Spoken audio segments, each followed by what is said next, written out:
अस्सलाम वालेकुम स्टूडेंट्स, मेरा नाम है मोहम्मद अफाक और आप देख रहे हैं स्टडी विद कंसेप्ट चैनल।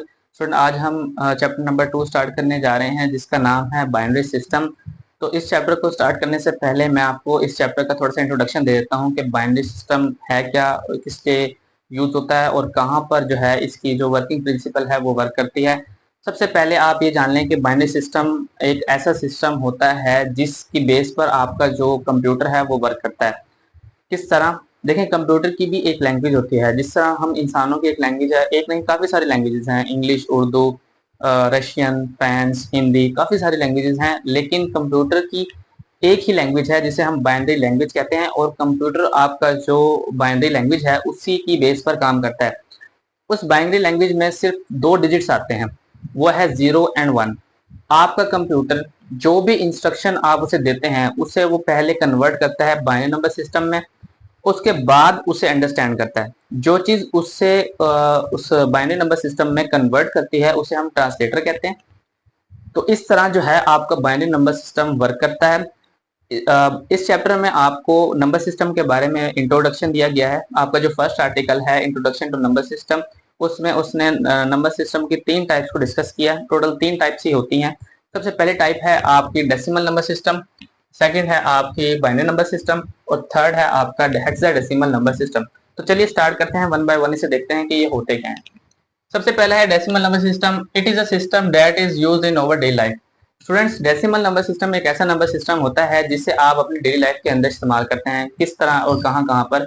आप शॉपिंग करने जाते हैं, आप किसी तरह की कोई कैलकुलेशन करते हैं, आप डिस्काउंट मांगते हैं, आप किसी लेंथ की मेजरमेंट करते हैं। आप जो कुछ भी अपनी डेली लाइफ के अंदर परफॉर्म कर रहे हैं डिजिट्स के अंदर, वो डेसिमल नंबर सिस्टम कहलाता है। और उस डेसिमल नंबर सिस्टम में कुछ डिजिट्स आते हैं। कंप्यूटर में जब आप उस डेसिमल नंबर सिस्टम की बात करते हैं, वो डिजिट्स जो होते हैं वो होते हैं 0 to 9 तक। मतलब 0 से लेकर 9 तक जो है वो आपके डिजिट्स जो हैं वो डेसिमल नंबर सिस्टम में आते हैं। जब आप उसकी बात डेसिमल नंबर सिस्टम की बात करते हैं कंप्यूटर लैंग्वेज के अंदर, कंप्यूटर के अंदर, तो आपका जो डेसिमल नंबर सिस्टम होता है ये टोटल 10 डिजिट्स पर डिपेंड करता है। आप यहाँ देख रहे होंगे, आप स्टूडेंट अक्सर कंफ्यूज हो जाते हैं कि यहाँ पे 0 to 9 तक लिखा है तो ये 9 डिजिट्स हुए, लेकिन ऐसा नहीं होता। आप इस बात को भी अपने जहन में बिठा लें कि जो कंप्यूटर की काउंटिंग है वो 0 से स्टार्ट होती है, जबकि हम जो काउंटिंग स्टार्ट करते हैं वो 1 से करते हैं। तो ये एक थोड़ा सा डिफरेंस है। अब मैं आपको एक मिसाल से समझाता हूँ कि जैसे यहाँ पर अब 0 लिखा हुआ है तो कंप्यूटर इसे 1 कंसिडर करता है। जब आप 1 लिखते हैं तो कंप्यूटर से 2 कंसिडर करता है।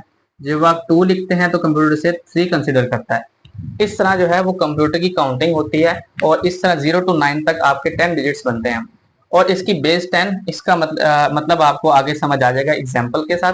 तो ये था डेसिमल नंबर सिस्टम जिसे आप डेली लाइफ में इस्तेमाल कर रहे थे, जो कि 10 डिजिट्स पर डिपेंड करता है और उसकी जो बेस है वो 10 है। अब आप इसकी एग्जाम्पल देखें। एग्जाम्पल में उसने एक नंबर लिखा है, तो जब आप इस नंबर को डेसिमल नंबर सिस्टम में कन्वर्ट करेंगे तो उसकी कुछ फॉर्मेट है, कुछ तरीका है, वो देख लेते हैं। स्टूडेंट, जब भी आप कोई नंबर को देखेंगे और उस नंबर को जब आप डेसिमल नंबर सिस्टम में कन्वर्ट करेंगे तो उसे कन्वर्ट करने के कुछ रूल्स हैं, वो आपने माइंड में रखने हैं। थोड़े से ट्रिकी हैं लेकिन आपको समझ आ जाएंगे। सबसे पहले आपने उस नंबर का फर्स्ट हिस्सा देखना है, वो क्या है? वो है 8। इस एग्जाम्पल में वो 8 है। अब आपने ये देखना है कि 8 के बाद जितने भी डिजिट्स आ रहे हैं, 9 और 2, कितने डिजिट्स हो गए? 2 डिजिट्स आ रहे हैं। उन 2 डिजिट्स को आपने 10 की पावर से मल्टीप्लाई करवा देना। ये देखें, 8 लिखा, 8 लिखने के बाद आपने उसे मल्टीप्लाई करवाया 10 की पावर 2 से। 10 की पावर 2 क्यों लिखा? क्योंकि 8 के बाद 2 डिजिट्स थे और जो डेसिमल नंबर सिस्टम है उसकी बेस क्या है? वो 10 है। तो आपने यहाँ पर 10 की पावर 2 लिख दी। इसी तरह अब आपने नेक्स्ट डिजिट देखना है। नेक्स्ट डिजिट आपका है 9। 9 के बाद कितने डिजिट्स हैं? 1 डिजिट है। आपने ये नहीं देखना ये 2 है।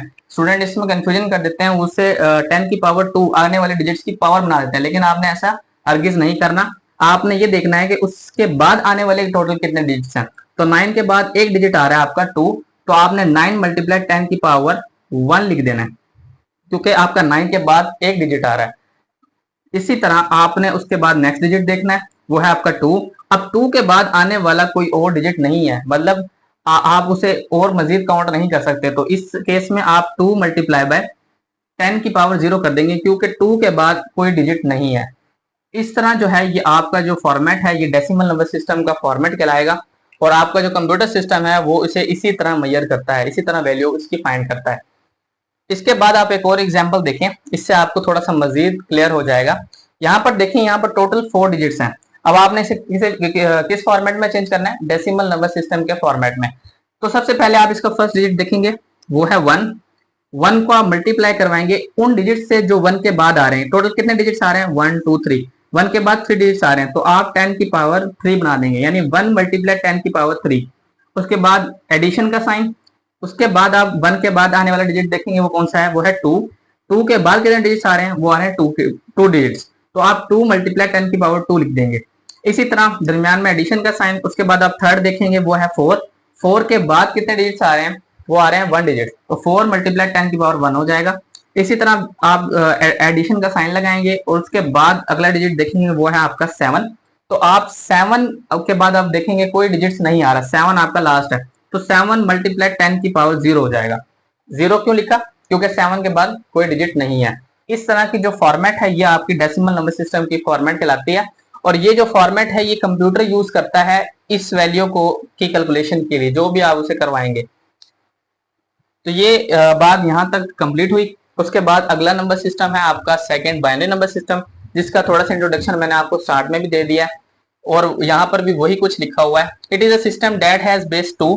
उसकी बेस 2 होती है। यहाँ पर डेसिमल नंबर सिस्टम के केस में इसकी बेस 10 थी, बाइनरी नंबर सिस्टम के बेस में इसकी बेस 2 थी, और इनकी जो बेस है वो इनके डिजिट्स पर डिपेंड करती है। देखें, इसके डिजिट से 10, तो इसकी बेस 10 हुई, और इसके डिजिट से 2, 0 एंड 1, इसलिए इसकी बेस भी 2 कंसिडर हुई।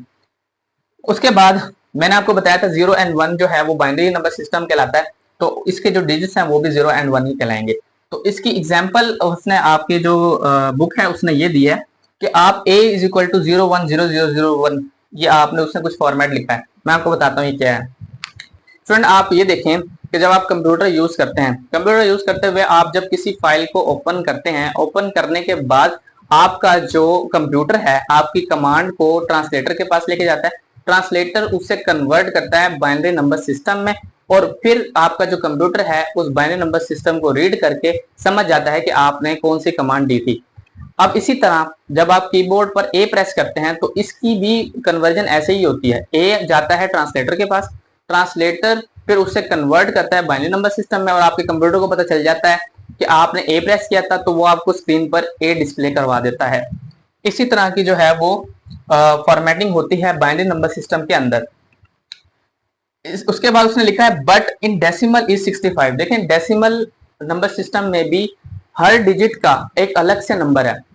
ए का 65 है, बी का 66 है, सी का 67 है, और डेसिमल नंबर सिस्टम ज्यादातर डेली लाइफ के अलावा आपकी कोडिंग प्रोग्रामिंग के अंदर इस्तेमाल होता है। जब आप प्रोग्रामिंग पढ़ेंगे चैप्टर नंबर क्लास 10th में चैप्टर नंबर 1 में, आप जब आप प्रोग्रामिंग की बेसिक्स पढ़ेंगे तो तब आपको समझ आ जाएगी।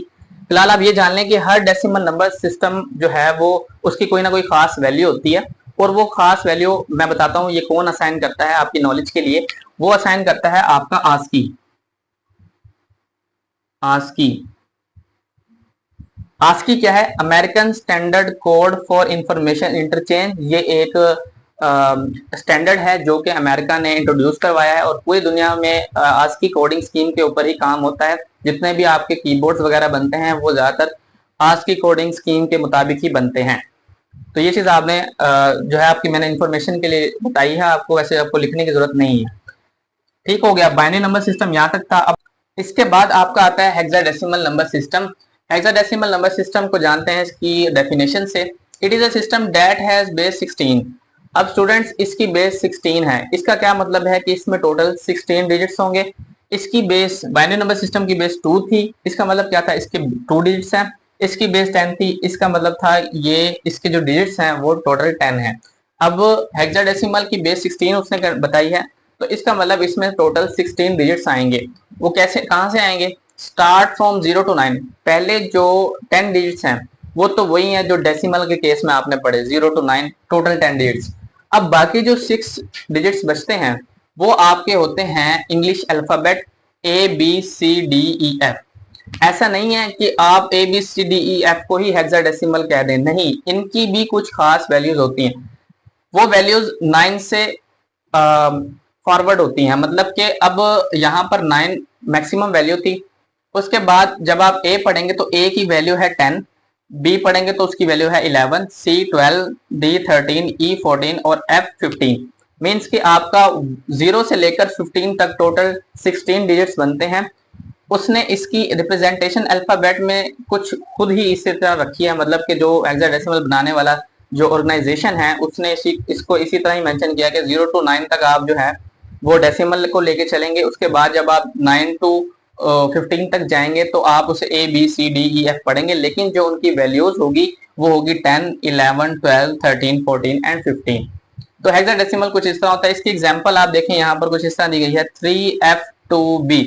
अब यहाँ पर F की जो वैल्यू है वो यूज होगी 15, 2 उसके बाद वैसी का वैसी, B है 11। तो इस तरह यह जो है वो एक नंबर सिस्टम बन गया ये वाला।